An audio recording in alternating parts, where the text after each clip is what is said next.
Holbrook New Media. This is Jeffrey K. Holbrook. Welcome to the audio feed from holbrooknewmedia.com. Today, Geoff and Jeffrey, the weekly catch-up.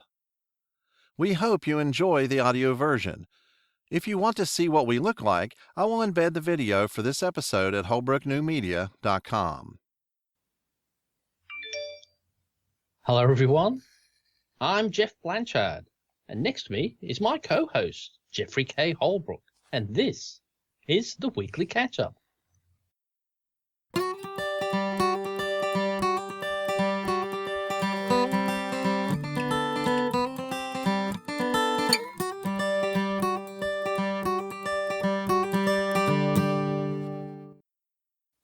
And we're back. Yes. Yeah. I don't know if you noticed, though, I forgot to turn the phone off. And Yeah, I heard. I was guilty of that a couple of weeks in a row, and you kind of giggled the second time it happened. But that one there was yours, and you were just kind of like, okay. But that's good, though. At least I know the stream started, so at least you know it started. But I should have turned the volume down. But at least I knew it had started. So good morning, and how are you today? I am doing just fine. Like you say, had a good productive night at work, and come in and sit down and relax for a little bit, and then get over here to do the show. Yes, well, to make you feel even worse, I didn't have a productive day because I've been on leave. So congratulations. I was going to say I did absolutely nothing. Well, I got up late. Well, late for me was 7:30. Okay. So that was a big sleep-in, and then took the dog for a 2.5-hour walk, and came back, had some lunch, and then played on the keyboard for the rest of the afternoon, and then went and visit my mother after tea. But gee, you always wonder, how do you manage to do all the same sort of things but also fit in a full day's work? Well, you don't. That's one of the things I found out. I took a couple of weeks of vacation off. First couple of weeks of October. We're kind of fond of the autumn fall weather around here, so we have a tendency to take off. I have a tendency to take off the first 2 weeks of October, and you cannot believe how much I got done. I mean, because I didn't have to work, because work just basically, the fact that you have to do that means that you can't do all the things that you would really like to do and could accomplish, for yourself and for your family, because you have to go to work, and that dominates your life. And so that's the way of things. But, I guess right. When you can retire, when you can take a vacation, when you can retire, you can actually accomplish things that you conceive of yourself. And you just can't do that while you're working a lot of times. I must admit, though, this time I took 2 weeks vacation, because the last time I only took one. You feel like you've got to relax and do all the things that you want to do. But when you've got 2 weeks, you can do all the things you want to do, and you've still got a little bit of extra time just to waste and do absolutely nothing. So that's what I enjoy to do. But I've been the same, trying to get some of the gardening done. And fortunately, I wanted to get more gardening, but fortunately today the weather wasn't so nice, so it wasn't good gardening weather, so it was the dog to take out for a walk, so he won out. So we got a nice long walk for that. And then yesterday I took my mother out for lunch, but it's quite an awkward thing organising the wheelchair taxi to pick us up, and but that went all nicely. But that sort of takes most of the day up. But hey, that's different. You've got to be doing something different than the standard routine that you're doing on your day-to-day. That's the whole point of a vacation, is to do something different, isn't it? So. Oh, totally. I ended up doing something a little different than was my normal standard policy, as far as the .coms that I usually get for the things that I'm doing online. Remember I told you that jeffholbrook.com was taken since the 90s? Okay, well, I told you that when I got the new phone that I had this YouTube channel that was just basically unused. I hadn't used it for anything. And so I was just going to turn it into a little personal short snippet video, of me, my stuff. Just whatever I was going to do personally, without, not highly produced, just kind of a normal type of thing. Well, I got that channel fired up over the last week. I've got 3 videos on it now. But the problem is, if you type in Geoff Holbrook and do a search, You get the Geoff Holbrook Bluegrass Band. You get Geoff Holbrooks all over the place. It's a way more common name than what I ever thought it would be. Mm. So what I did was, huh? It's a K that makes a difference. Oh, it must be. But I'd really like something short. But at the same time, what I decided to do, I went over to, the place where I get my domain names, and I looked, and I was going to see if geoffholbrook.net was available. And it is, but then there was something else that caught my eye, which is really funny. And since I'm not using this in a commercial sense, it's just something that, I'm using to make it easy to tell my friends how to get to that YouTube channel, because people say, well, how do you get your YouTube channel? Well, let's see, you go on YouTube and you do a search and no. I got, for once we rounded up to the next dollar for a charitable, donation that you can do at this place, I paid $4 for a year of geoffholbrook.me. Yeah. And so it's really fun. You type geoffholbrook.me and it takes you straight to my YouTube channel. Well, it's strange you should say that. I don't know if I mentioned the other week, but somebody came to me and said, this email address isn't working. And I said, what? Why isn't it working? Because I said, well, it's something at something dot, and it got to be com.eu.au or something like that. And they said, no, it's dot properties. That doesn't have that. And I was unaware that they've changed it. So like they said, you've got .me, like for websites, but even for emails, it's not just a .com. You can have .properties. Yes. So Chad at so-and-so .properties, or this all these right. So I had to change all the settings at work to allow something that didn't, because it was saying it doesn't conform, because every email's got to have something at something dot, and then either a 2 or 3 character thing on it. That doesn't work anymore, and I was unaware of that. It sort of snuck in. Well, I had seen several of the longer names, and some of them surprise you about how long they are. I wanted something pretty short. One thing I was looking for was geoffholbrook.video. And again, I don't know if video's in there, but when I saw how cheap this was, .me, it sounds like, well, okay, it's just full of himself. But at the same time, though, it's my personal, just like if I had a personal blog or something like that. This is just little videos, personal stuff, little short stuff, again, from the camera. And I actually put one on there off my PS4. It was kind of funny. And, it's just my personal videos and little observations and things like that I'm going to be doing on there, more like a vlog and, stuff like that. So, .me seemed to be appropriate. And again, it's something just really quick and easy. My friends, hey, geoffholbrook.me, and they just go straight there. They don't have to do that search, hunt me down. No. Since the new channel, it's got like 2 subscribers, both of which are probably, I think, me and my wife, because it's just not starting from scratch. So, it's finding it, hunting it down, doing a search for it is just not really that much of an option as big as YouTube is. So, and I didn't do any masking to change the way it looks. It's nothing commercial. It just gets somebody there quick and easy. My wife loved it. She thought it was cool. Yeah, well, that's good to have something different. geoffholbrook.me. Well, that's easy to remember, isn't it? It's not like, what's it, .com, .au, .whatever, or .edu.co, or there's so many different combinations these days.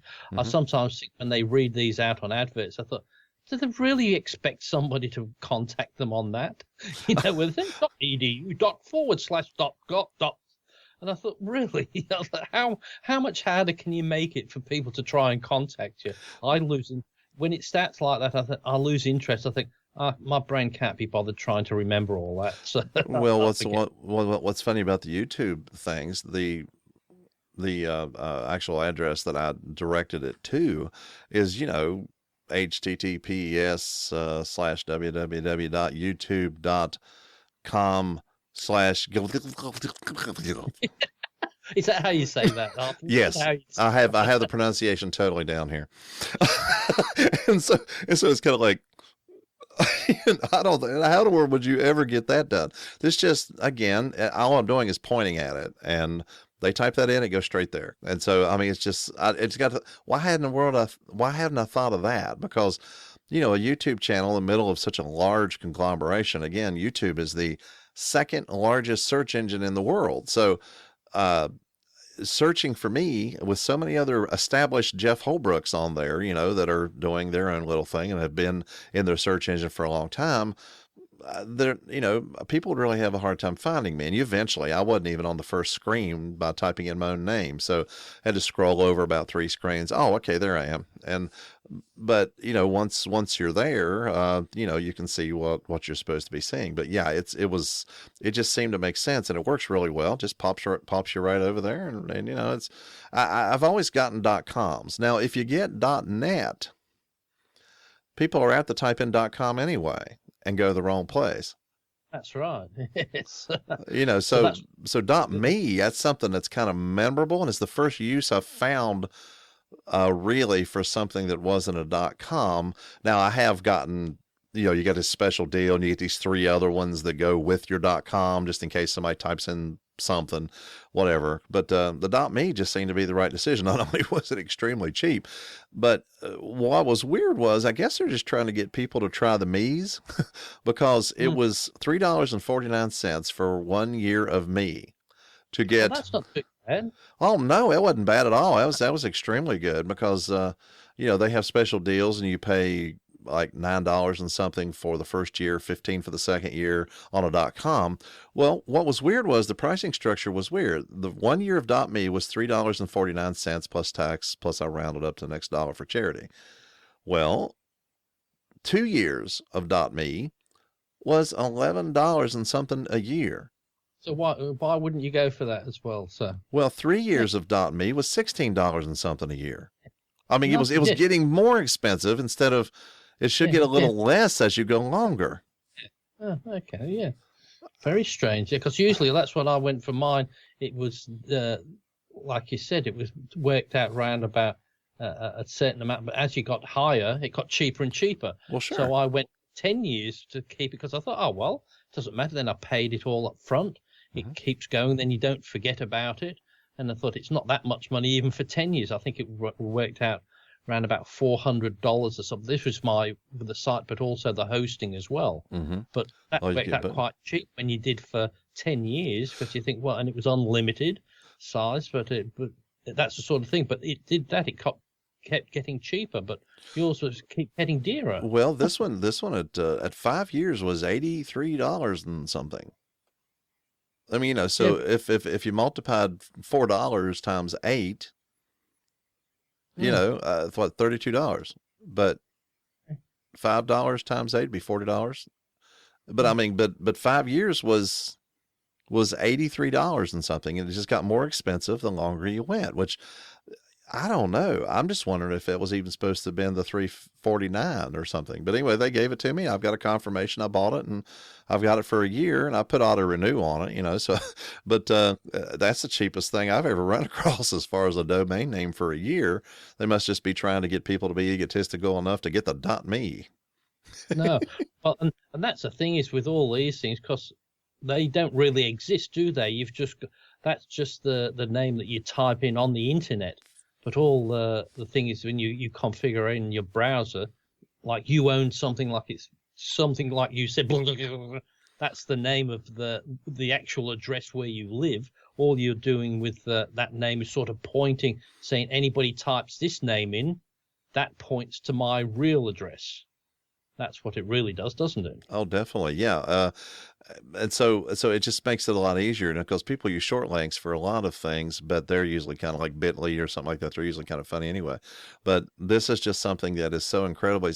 Hey, people at work ask me, how do I get to your, YouTube channel? How do I get to geoffholbrook.me? Well, they will totally remember that because it's so unusual. In this case, not having a .com is actually probably, a good thing because they will totally remember the .me because it's so unusual. And the thing is with YouTube, though, is, hey, how's my audio? Is it coming out okay? It sounds good on my end. Oh, that's okay, because the sounds seem to be a bit low down here, but I thought I turned it down from the week before that it seemed to be peaking a little bit. Mm-hmm. But I don't know. Well, we'll see. I'll see in the record. I'd always like it a bit lower rather than overpowering anyway. So, and then I make adjustments for the audio recording. I make adjustments on this end. You know, I have to adjust your audio and mine completely differently because yours is compressed all to the stuffings, and mine is real dynamic. So I've got to treat them they're on separate channels, which is good. So I have to treat them separately and then balance them out.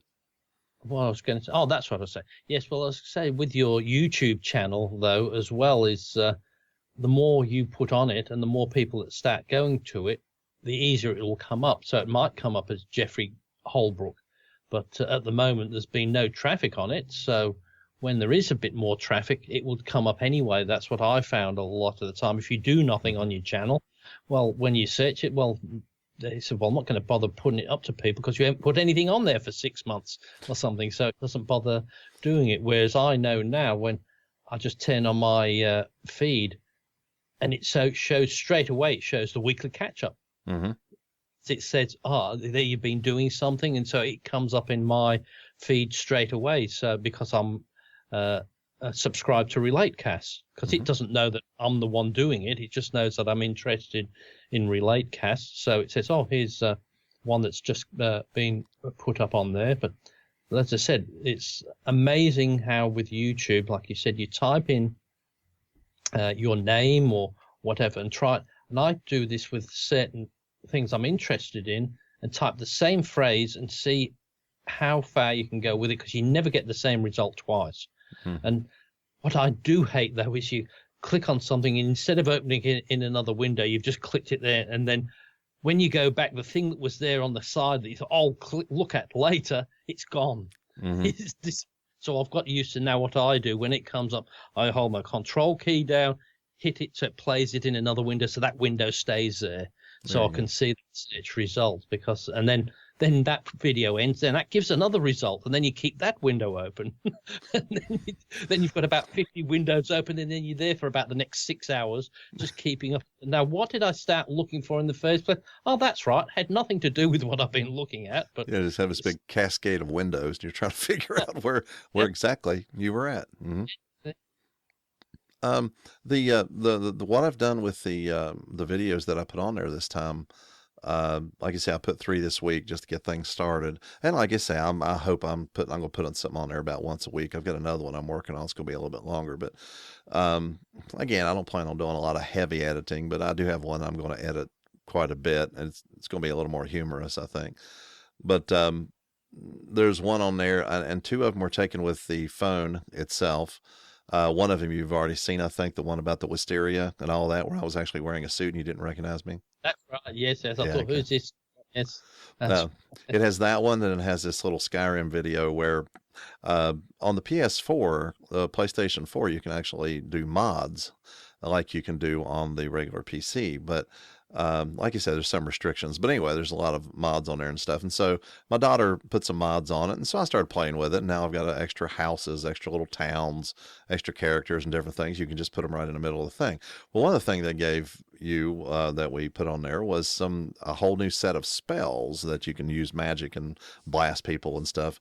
And some of them are severely overpowered. It's hilarious. Well, anyway, I had one of those equipped, and this is the first main boss fight you have in the whole game if you're doing the main quest. And so here I come walking up, and you can see my hand with a little bit of electricity around it, and I've got a samurai type sword, and I'm walking up like this, and I go up to this word wall, and I get the power, and that's good. And then I turn around, and here comes the boss busting up out of this coffin.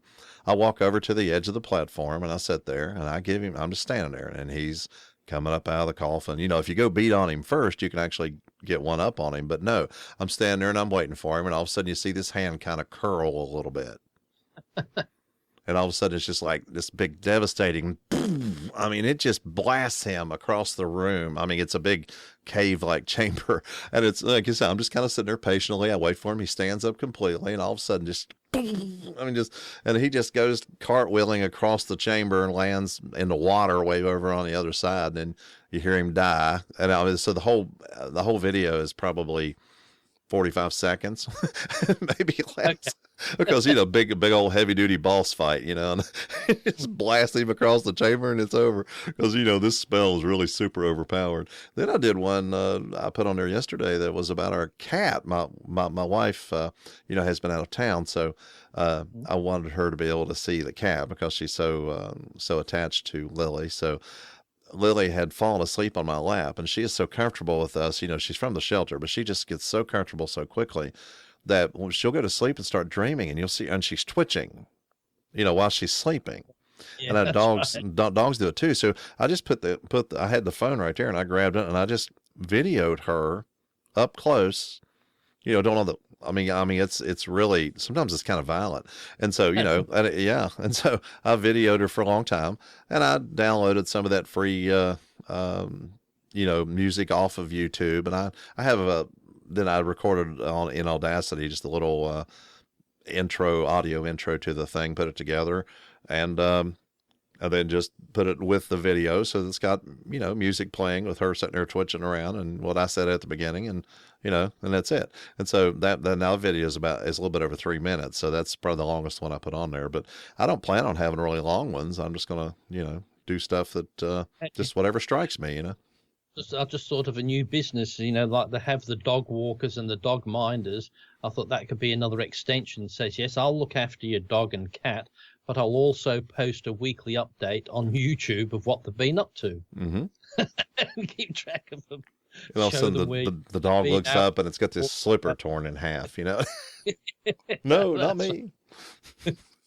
I went out the other week with William, and William's really good dog. He doesn't do anything wrong, really. And then I was at the place and I could hear some licking, and I said, William, what's he done? And he's got the fella's leather shoes. Oh. And he's chewed the tongue. Oh. Because he did that right. Because I said he doesn't know. He thinks it's a bit of dead cow that he's chewing, like a bit of beef jerky. That's what he thinks it is. Mm-hmm. Because he's never done it to any other shoes, but he does it to the leather ones, and he must think it's like a bit of beef jerky for him. And he was just sat there going, chewing on it, and I thought, oh goodness, but there's nothing like that. He just said, oh no. And you're somebody else that says, I hope you weren't very attached to those shoes, because I said, my riding boots, I'm still wearing them, but the tongue's about that long. But now it's about that long, so I'll just do a little bit on it, because I thought it was too expensive to throw away, so I just had them with a little bit shorter. But I thought I don't leave any leather shoes out there that's got floppy tongues on them, because he likes to chew them. But as I said, the dogs, they don't know the difference. I said he probably thought it was a nice bit of beef jerky or something to. Mm-hmm. Something you put out for him. It's like, hey, look, they left this out for me. He's never chews anything else. No other shoes, but he did chew that. But I thought, well, he did it on mine and he did it on that. So I thought, well, I'll just better be careful. Usually I don't leave things laying around anyway, because my theory is that, they're animals.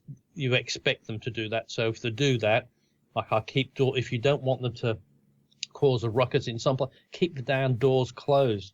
It does annoy me when people say, oh, the so-and-so's done this and done that. I said, well, did you close it? No, it's all open. I said, well, the dogs and cats, if you leave them open, that it's there for them to play with. So most of the time they don't, but there might be something that just attracts them. I don't know if I ever told you with William, one little thing in the kitchen, I got the new lino in the kitchen, all done perfectly. And about a year or so after it, with one of the chairs moving, had done just a little nick on the corner of the lino, a nick. Just see it was ripped, just a nick. And then left the dogs in there, came back, and there was 500 million pieces of lino. It ripped up because it got one little bit and it ripped, and they thought it was ever so good game. They ripped up all the flooring. So there's a big mat over there. I never replaced it yet. I thought, so I just put a big mat, a big rug, and put that the top of that. But I thought, yeah, they thought it was a game. It was that if it hadn't been that little rip, it wouldn't have even looked at it. So My nephew and his wife, they have a Great Dane. And this Great Dane has, his name is Monster. So, but anyway, he kind of has a bit of a separation anxiety thing going on. They made the mistake of locking him in, basically a room. I mean, and it had everything he needed. It's the room his crates in and all that. And then they just kind of put him in there and closed the door. And it's like you say, it's plenty of room. It's as big as a bedroom, but it was that dog tore off the sheetrock on the inside of the wall and was starting to claw his way through the sheetrock on the outside of the wall, and was coming out into the hallway. I mean, they got in there before he took the whole wall. I mean, I'm serious. He tore a section 3 feet. You're talking 1.5 meters, I guess, or something, around a big old section, just tore it off, and there's claw marks on the inside of the sheetrock that goes directly into the hallway. And he would have completely gone through that wall with no trouble at all if they had not got there and done and got him out of there. Because, I mean, it's very powerful, very large and powerful dog. And buddy, he was doing an excavation to get out of there as best he could. Well, that's the thing is I've always done with my dogs. Yes, they can stay in while I'm in, but I never shut them in. When I'm out, they're out. They go out in the backyard, and I think no, I don't ever leave them in. Don't trust them that much to stay in. Whereas I think, you could just stay in a slip set. Yeah, no, I know what they get up to, and they'll get all upset if you've left them on their own when they're outside. And William's good. I've got a good distraction going. He knows whenever he's going to be put out because he gets a treat. Yes. So he gets one of these dental chewies and 2 of the like doggy bone things, and puts in. He knows, he's leaving me now, but okay. And as long as I get out before he's finished the dental bone, I'm fine. If I don't give him anything, he howls and moans and that. But if I give him something, he knows. Keep him occupied. Just keep. Yeah, okay, I'll see you later. Bye. And he knows. Okay, see you later. But if I don't give him anything, he goes funny, and he doesn't like it when I ride my bike. If the car's outside, he doesn't understand. He said, "Where are you? You're hiding inside, and you're just not letting me inside."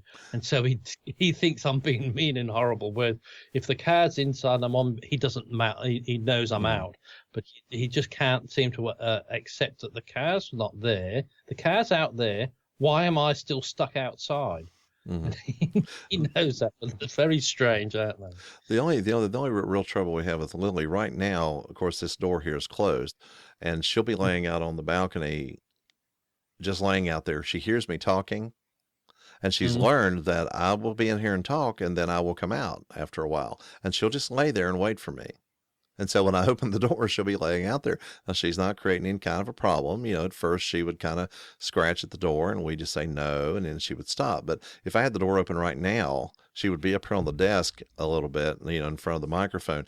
But she loves the interior of the sound booth. There are so many tactile things in there. Yes. And and it's just totally irresistible, for things to drag your claws across. And so anytime, for instance, we open the windows, we love having the windows open. I just now turned on the air conditioning today. It's been off for a week. And so, you open the windows and let the air circulate through the house and everything. Then we close this door and leave the doors to here open. So, and she can come in. She feels like she's doing something naughty when she's in here. But, because we keep this room closed off to keep her from scratching around. But other than that, we don't really have any trouble out of her hardly at all. I mean, now, when Dee Dee's not home, then again, she's very needy and just wallers me quite a bit, if you want to say it that way. But, we just had some good lap time down there. She slept on me for a little while, and so that worked out good. But whenever I come home, she is rolling in the floor. I mean, just in front of me for me to pet her and stuff. And, then, and I do. And of course, we have this whole treat system and everything. She sits on my lunchbox, and I give her treats when she's sitting on my lunchbox. It's really funny. But Go ahead. The dog's the same. He's definitely has it down pat, and he's got so cheeky now. He tells me where to get the treats from. Okay. Looks at the biscuit barrel, and I said, "No, you're not." And then the other day, I thought, "What's he doing?" And he started pointing to the microwave oven and touching it with his nose. Mm-hmm. What's he after? And I opened up the microwave. Of course, I'd put some cinnamon donuts in there in the casing, just to keep them out. Oh, so you want one of them, do you? And so I offered him one of them. No, he didn't want that. No, because they were cold and they were 2 days old. So he wanted me to heat it up. So I had to heat it up. Then he'd have, because he wouldn't. He didn't want it. He's not silly, so I had to heat it up, and then it was nice, and then made sure it wasn't too hot for him, and he loved that. But you need to either teach him to write so he can write out his own orders, or maybe use a keyboard. Maybe get a really big keyboard, like a big paw-sized keyboard. Maybe he can actually type his orders out. What I'm asking him at the moment, and just wanting him to reply, but he won't. Because I would like to get another dog to keep him company. But I'd love to know. I said, "What do you think about it, to William?"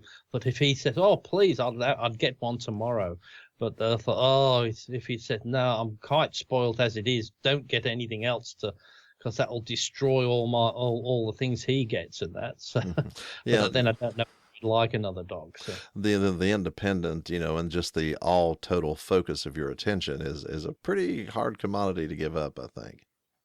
But then again, when he has his friend Hudson around, he doesn't mind. He goes and sleeps in the kitchen, sleeps on his mat, and doesn't bother me. Like he won't come in here when they just sit there, sleep. He's more content. Whereas without the dog, if I'm upstairs, he's upstairs. If I come down there to get a drink, he comes down. I said, "I'm coming back." Then I go back, and he's wherever I am, he is. So he just has to be there. And if I shut the door and he's in his basket there, I'll hear him crying at the door saying I've left him behind. So, well, like you say, Hudson though is a good friend. A new stranger dog would be a very big jolt, that trying to give up. Yeah. Yeah, well, but as I said, you just don't know what they'd feel like. But I'm assuming he's liking it better on his own. So, a change of the subject. I had an unusual occurrence the other day. I got on the same day a gallon of milk cheaper than I got a gallon of gas. Oh, okay. Because normally gasoline has been more expensive, been pretty expensive, but the gasoline prices came down, actually a couple of years ago, and the milk prices went up, and so milk was a good $1 a gallon more than gasoline was for the most part. And so I got gasoline the other day for $2.23 at one of the local gas stations here, $2.23. The milk was $1.99 at Walmart. Oh. Mm-hmm. And so I just found that kind of shocking, because it's usually milk would be above $3, up close to $4. And they've been doing that quite a bit at Walmart lately. I don't know if the cows are putting out more milk or whatever's going on, but milk has been way cheaper lately, and again cheaper than gasoline, which is it's been years since that's been around. Since gasoline was actually getting way expensive. It got close to $4 a gallon. Now it's down below $2.50 a gallon. So, well, that's what we have because we have quite good water. Like tap water is excellent. Like I'll just take it out, fill it up, do that. Excellent tap water. Excellent. But people still go and buy from the supermarket that costs more than petrol, more than gas, and buy bottled water. And I can understand that if you were in an area where you couldn't trust the tap water, but ours is perfectly good enough to do that. And I have done, but as I said, you might be paying, say $3 for a litre bottle of water, whereas you're paying $1.47 for a litre of petrol. So the water's dearer than the petrol. So what's that? How many's in a gallon a litre? How many litres are in a gallon? 4 or something, isn't it? Or it's 4 quarts to the gallon. A litre, I think, is a bit more than a quart, I thought. Yeah, I think it's just a little bit different on that, but I think roughly it's about 4 times. So our a gallon of petrol would be, what's it? It's about $1.04. What's it? $2.80. So about five. It's about $5 a gallon. Something $5.60 a gallon or something. It would be. Okay. Because that was about $1. I think it's about $1.40 a liter for petrol. Oh, okay. So you're charged by the liter as opposed to by the gallon then. Well, we don't have gallons here. We only have Right. liters, you see. Okay. We switched over many years ago, and the thing that made it work here, whereas it never seemed to work in England, and that was here they made it illegal for you to talk in anything else. So you were not allowed to advertise in the press, on the TV, or writing, and you got fined. You were not allowed to put it's a gallon or it's a pint. It was a liter. So, which was fair enough, because since I've grown up, I just don't know anything else, because Right. there was no.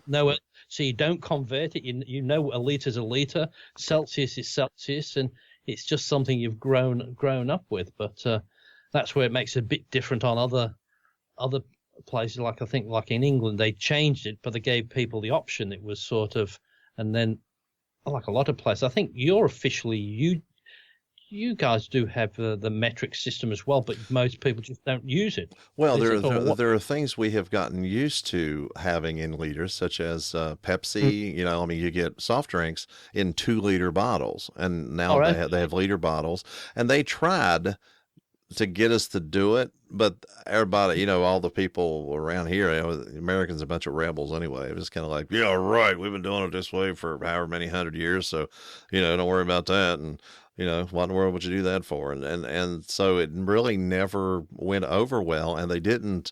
Yeah, actually, it would be very hard for them to make it illegal, probably, to say gallons or pints or something. I mean, talk about the uproar. Nobody politically would ever want to risk that. And so, you know, now the rest of the world's doing that mostly, and here we are still doing the old-fashioned stuff, you know. And we don't even have the cars we drive. They only have kilometers. You don't have miles on them either. Our show miles per hour and kilometers per hour on the same gauge. Yeah, ours only show the kilometers. We're not even allowed to show miles per hour on that. So. Okay. Yeah. I mean, if there's absolutely no use for it at all, I could see why that would be. Ours end up with both. You get the impression that just in my entire life that they really at some point plan on switching us over, but nobody's really willing to take the risk to try to force the change. You know, they've introduced the 2-liter bottles. They've introduced, you know, and again, we got kilometers looking at us. And things like that. All thermometers that we have both Fahrenheit and Celsius for the most part, you know, on them. A lot of them up one side. Yeah, that's right. You know, so it's like that. But we just look at the Fahrenheit and get on with our lives. All the news reports, weather reports are all in, you know, all the Fahrenheit stuff, and you know. It's you know, and of course scientifically they'll use Kelvin, you know, things like that, and so it's mentioned, and people are used to, you know, some general maybe conversions or something, but you know, it isn't something that's just part of our lives. It's around, it's there, but it's not something that people go with simply because the old system's always been there. Their parents talked about it, and that's the way we've always done it, you know. Yeah, that's why. Well, and I remember when it came in here, it was probably about a year or so where everybody was converting. So, oh, what's that in Fahrenheit, and what's that in that? And then sort of we thought, hang on, remember when we used to convert? Yeah, how long ago was that? And all of a sudden just dried up, and we stopped doing it. I don't know why it sort of just decided, but we just stopped. It just happened. What happens is, that's one of the things that you'll notice in the political parties in this country, is that the liberal side of things, they believe they know what's right for everybody, and they just force you to do it. And then after people do it for a while, they forget about it being difficult.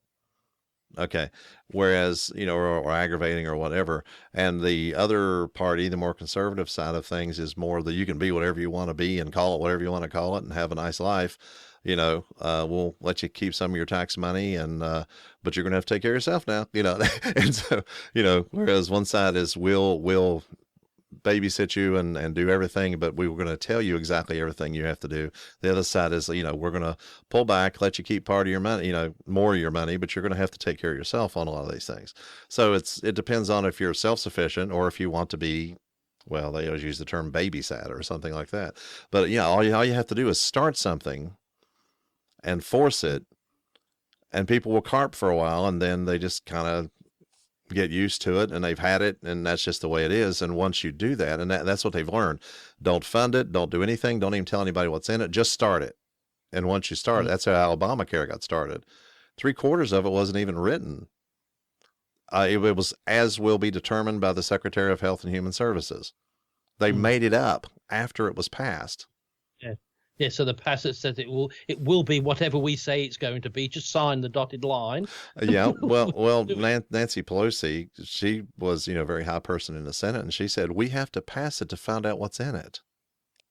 Oh, okay. That's a bit strange, doesn't it? So, well, yeah, but just now, I think the House, I don't think it's a done deal, but the House has actually passed something, repealed Obamacare, and then passed something else, that the idea that Republicans actually passed some type of national health care bill is just shocking. But, but the Democrats did what they did. They get it started.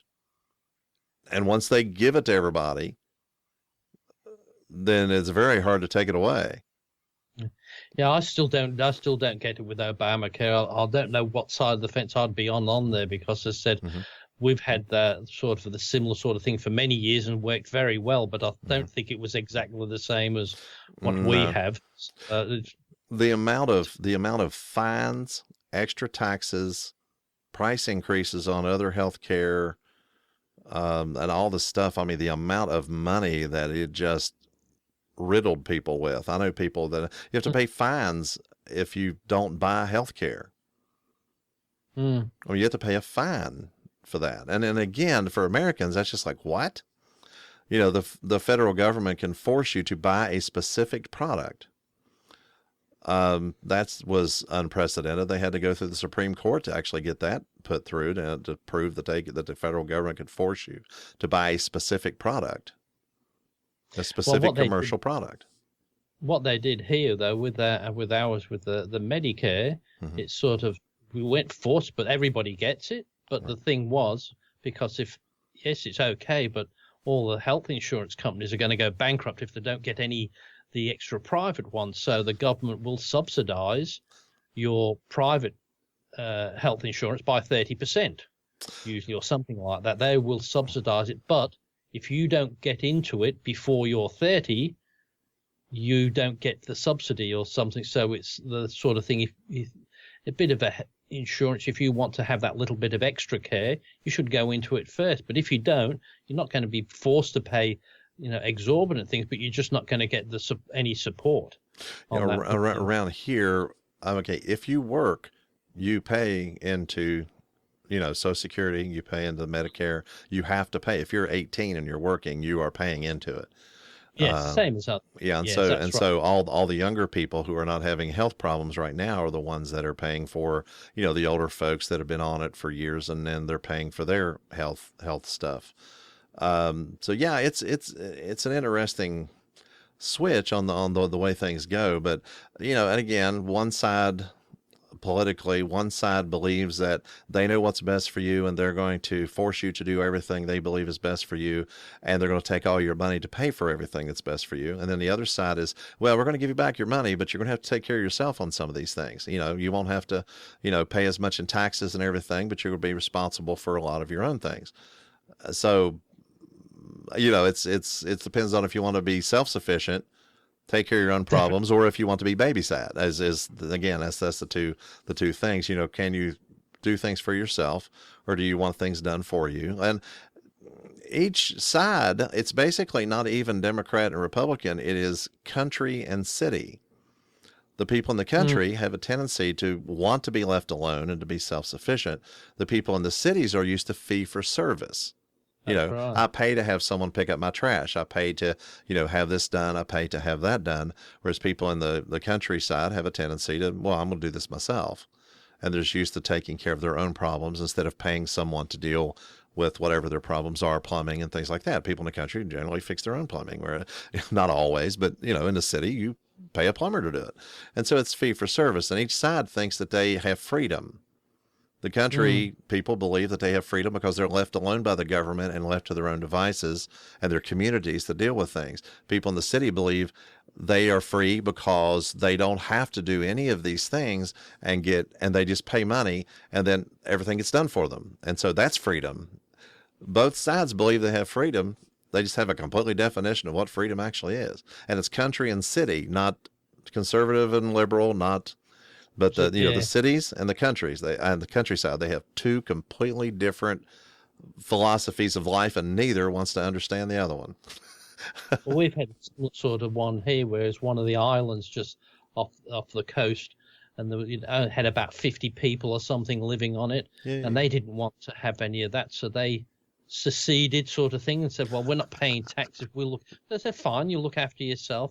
And I think they had that for 30 years, but recently they went back onto the taxpayers system, because I think now they start to realize that they do need some of the things that what their taxes are paying for. So but that was town and country type thing. Well, 50 people, that's about like a homeowners association in a subdivision.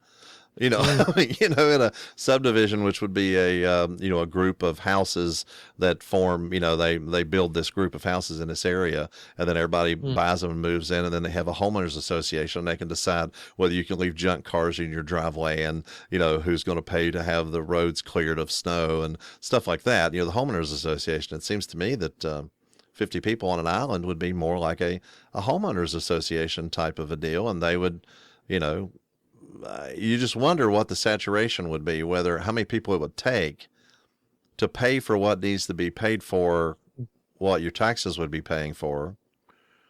Do you need 100 people? Do you need 200 or 50 enough to pay for the roads and everything, all their infrastructure and stuff like that?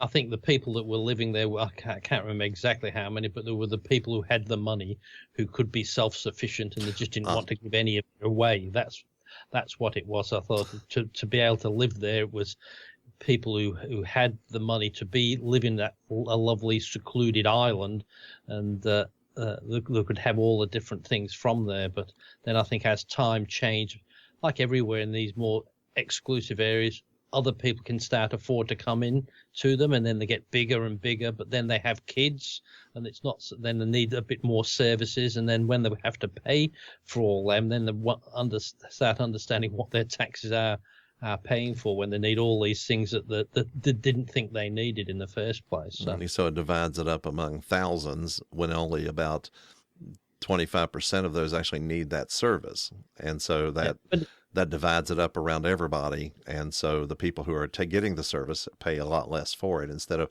having to pay the whole cost yourself. But even then, I know, when you pay taxes, you're paying for things that you don't want. But I mean, it's the sort of thing everybody's got to do the bit, or else that's what my taxes pay for. Is, as I said, my health insurance. Hopefully it is paying for somebody else who is sick and not me. Instead of you being sick, that'd be good. Waste of money, because I'm more than happy to be well and do that.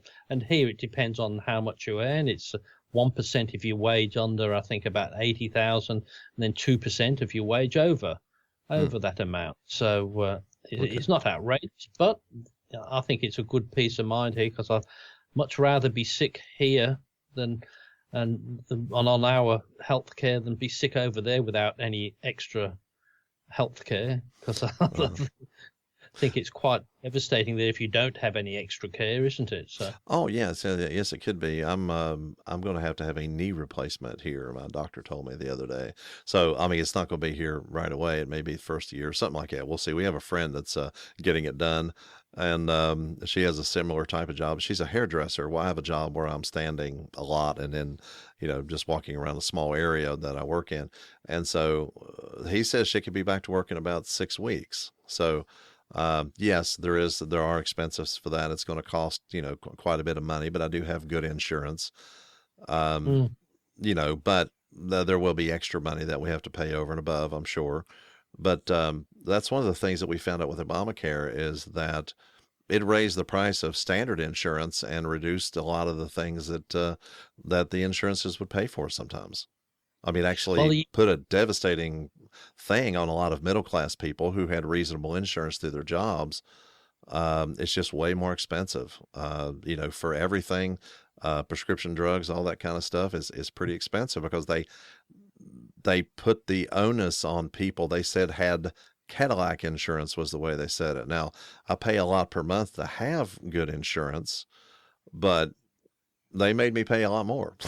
You know, everything you're doing. It's the thing though. It's like with ours, because how ours has been around so long. Right.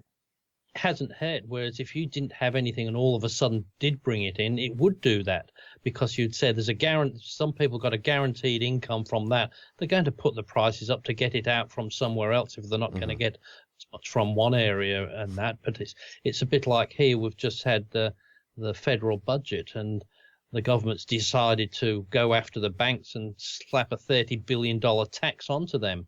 For what? And they said, but they won't pass it on to the people. And said, are you silly? Yeah.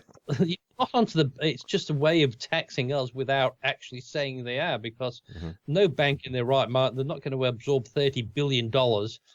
And even if they say they're not going to, they're going to put a point here, a point there, a point there, and we'll end up paying for it. But I mean, it's a bit silly to think. You know, $30 billion, not worry about it. Well, they smack down on, you know, those big business banks and, you know, whatever, the awful, and everybody's going, yeah, get them, and then you end up paying for your banking services a whole lot more money. Yeah. What I'm never dead against is that they say, oh well, they're the rich, you know, they make the most money in the world in banks, they're the most profitable banks. So well, that's good, isn't it? If they're making a lot of money, that's what they should be doing. They should be profitable, and as I said, if they are, that's their money to do that. So I think don't penalize them until they're not profitable. Yeah. Well, we have a thing in the United States. If you want to send your kids to college, the rich can afford to send their kids to college. The poor have their kids sent to college and paid for. The middle class are the cash cows that have to pay for everything and can't afford to send their kids to college. I mean, that's kind of where we're at now, because the middle class are bearing the brunt of everything that they come up with that they want to give new services. And the middle class are the ones that bear the brunt of everything. Oh, just a little more, just a little more, just a little more. Well, after several years of just a little more, it's just a whole lot more. And so, you know, I know one time somebody told me, and I was listening to this interview in England, that there's this lady who had married this English guy, met him in medical school, and then they moved to England, and they were paying 65% taxes. Oh. And you know, at first they were saying, you know, is your government health care, you know, how's that working out? Oh, it was great. You know, I got 90 days off after I had the baby, and, you know, it was all paid, and you know, this and this and everything. And then they said how much they were actually paying in taxes. And then her husband's main complaint was that he could have a business, but he could not have any employees. Oh. If he was going to have employees, that it was so prohibitive on the expenses and the extra things and extra insurances you had to maintain and everything, that there was a barrier there that a small business could not start because of the lower areas. You would have 1 or 2 or 3 employees. A person starting a business could not afford to do that until there was a saturation up around, you know, probably 50 employees or something. But you can't start new businesses. And what happens is, in this country, yeah, the rich stay rich, but no one in the middle class can move up into the rich ranks because they impose tax barriers at the $250,000 range or something like that gets so, you know, onerous that no one can get rich. And so they want to force you to stay in the middle class so you can pay for everything. That's who's paying for it all. And I think it's a bit like in the EU. That's what they were saying there, that people can't start up businesses, and that's sadly said in England and the EU, it's because there's so many regulations that you need a staff of 50 lawyers to make you comply, because if you don't, you'll be breaking laws. You can be guaranteed, and you just can't keep on top of it. So you have to have, like you said, 50 odd people with a team of 5 lawyers or something to keep on top of it. Whereas a one-man band, all you can afford to do is start your own one-man band and just do the job yourself, because you just can't afford the rigmarole of hiring somebody. So. And then you're limited on how much you could produce, because it's just your labor, 8 hours a day or 10 hours a day or 24 hours a day if you have your own business. And so what happens is, though, anytime you have an economy that is built very, very heavily on welfare, things given by the government, then the middle class is forced to stay middle class. You cannot allow them to get out of being middle class, or you'll start losing the money to pay for all these programs.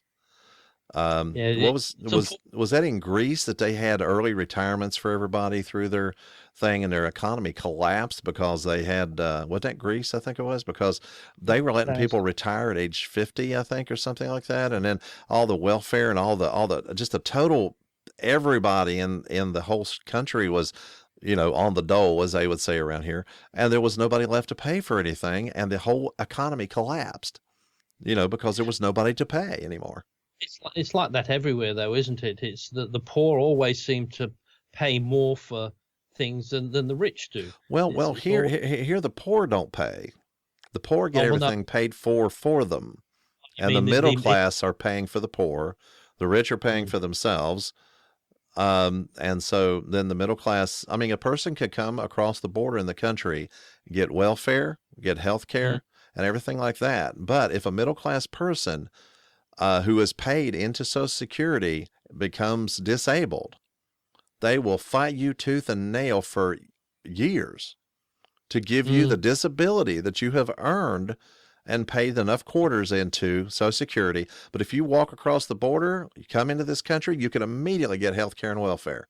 But middle-class people, they fight tooth and nail, hoping you'll either die or give up trying to get your disability and drag yourself back out to work.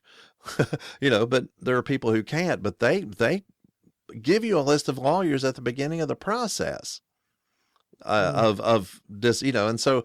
And a lot of the people, they immediately couch it in saying that illegal immigrants coming across the border, they immediately decide that people are racist. It has nothing to do with racism. You just get tired of everything being handed to people who aren't citizens, and citizens just being shafted and having to pay for all of that, and then can't get any services they're actually entitled to. Now, I'm not talking about welfare. I'm talking about Social Security. You're 50 years old and you're disabled. Something really bad has happened. You can't work. It took, I know somebody on disability, it took 2 years, and they finally had to get a lawyer. And that was 2 years without any income. Because if you're working during any of this period of time, I'm sorry, you're not qualified anymore. 2 years without your income. And the thing is, the person couldn't work. They were not fired, but just told, you can't work anymore. And even the doctor for the disability, for Social Security said, oh, yeah, I'm sorry, you're denied again. Because they got to make sure they keep the middle class working so they can continue to give to people who aren't Americans and have, even illegal people, And so that's what the middle class get upset about, is they're basically the cash cows of the economy. They're not allowed to increase their incomes to get past the rich, these ceilings. They say, oh yeah, well, rich people are 250,000. Well, you have these family farms that are worth 300,000, and they tax them so heavily that they can't produce anymore. And so small businesses really get nailed whenever they do that. And sometimes as well, and if you've saved a lot and done the right thing, then you get penalized for it sometimes, where you just said, sometimes I think when you save for your retirement, they should sort of leave a lot of that. But you sometimes get penalised for that. Anyway, with that, we've kind of gone over the hour, I think, this week. So whenever we get starting into politics, that's always gets to be can be a subject we can never be quiet. We've always got something to say about it. Oh, totally. Yeah, it always gets frustrated in any case. There's little times things get frustrating. And right now, everything is just so harsh and mean. And, I mean, Trump says mean things and then people say mean things back. The only difference I can see between what Trump is saying and what the people are saying back to him, the people who are his detractors use a lot more profanity. Oh, I mean, that's the only difference I can see. They're all saying harsh hate speech, basically, all kinds of mean things. And Trump says really mean things, and then they cuss back at him and say mean things. So that's the main differences I can see. Well, we'll have to leave it there, and we'll thank you everybody for watching, and try and join us back next week as we'll try it again for show 46. On the 24th of May, I think 24th of May. Yep. Gee, the year's going quickly, and show number 46 just seems like yesterday. It was show number 2. Mm-hmm. Anyway, if you want to subscribe and get a notification every time we start up, so not only my phone will beep every time I start, but yours might beep too, saying that well, these days I'm going to sneak it up here by the microphone and let it laugh at you. Yeah, ping. Yeah. Because yours doesn't. Anyway, bye for now. Thank you so much for listening. Links for a free subscription, feedback, and everything else we do is at holbrooknewmedia.com. You can find all things Geoff Blanchard at geoffblanchard.com.